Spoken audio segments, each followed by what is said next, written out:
Brahmapur MKCG casualty रोगी को घरोई hospital को स्थानांतर पछरे दलाल डाक्तर हाथ थिबा अभियोग मामला रे एमकेसीजी मेडिकल अधीक्षक निर्देश क्रमे इंटरनाल तदंत कमिटी गठन होईछि।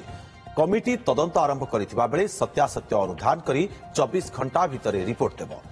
सूचना अनुसार ब्रह्मपुर एक घरोई हस्पिटाल रे त्रुटिपूर्ण चिकित्सा जोगु गोलंथरा बाघलटीर बलराम गौड़ मृत्यु होइथिबा अभियोग करथिले परिवार लोके। एथिसहित एमकेसीजी काजुआलिटी से घरोई हस्पिटाल को नेबा पई अस्थिशल्य विभाग असिस्टेंट प्रोफेसर डाक्तर दिलीप प्रधान जूनियर अर्थात पीजी डाक्तर द्वारा रोगी परिवार को कही अभियोग होईछि।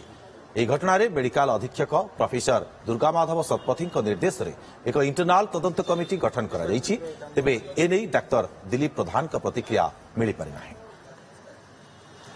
तो कौन जन ना कमिटी कौन गठन होती किंतु आम सोशल मीडिया रे विभिन्न व्हाट्सएप माध्यम आम जापर पाइलु आमर ये जो केस बलराम गौड़ मृत्यु को लेकिन आज कौन गोटे इंटरनाल तदंत होने जाना पाइलु।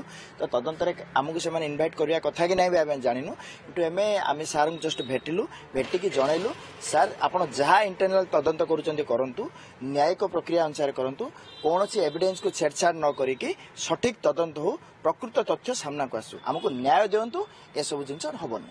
इंटरनाल तदंत इनक्वारी कमिटी गठन करती जो कि सब सीनियर पर्सन रही including our register sir who is the chairman काली 4टा सुधा मोस्ट प्रोबेबली से मत रिपोर्ट देवे जहाँ को मु बेस करके जदि आम तरफ किसी असुविधा होती सरकार को से हिसाब से जनइबू नत जमी लीगल एक्शन जमी नवा कथा प्रति निश्चित भाव में loss of a young life is not acceptable.